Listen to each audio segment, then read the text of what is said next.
Hi, my name is Alondra Smith, and the most common reasons for a board to discipline a counselor was confidentiality.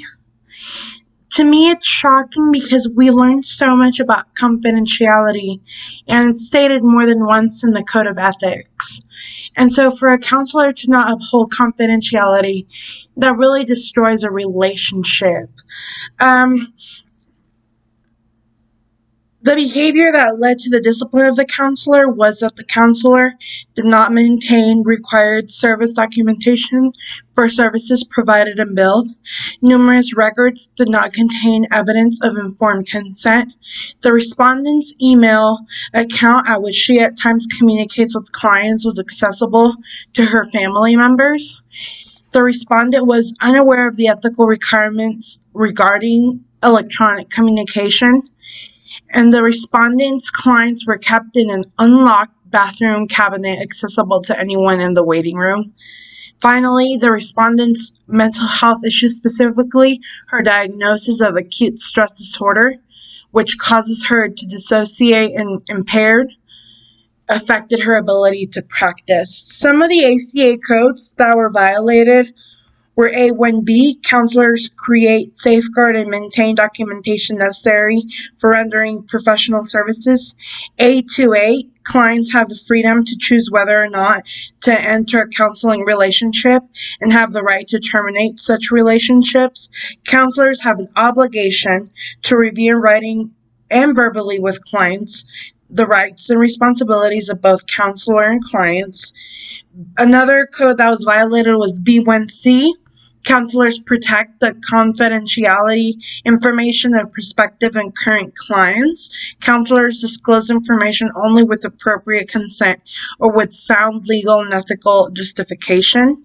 B3E, counselors take precautions to ensure confidentiality of all information transmitted through and the use of any medium.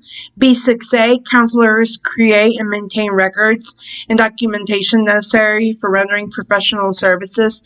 C1, counselors have the responsibility to read, understand, and follow the ACA Code of Ethics and adhere to applicable laws and regulations.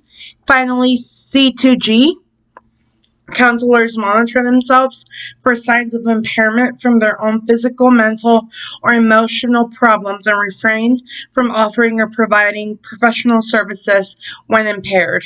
The ACA states that when a counselor shows signs of mental, physical, or emotional problems, to seek assistance for such problem that reach the level of professional impairment, counselors should limit, suspend, or terminate their professional responsibilities until it is determined that they may safely resume their work.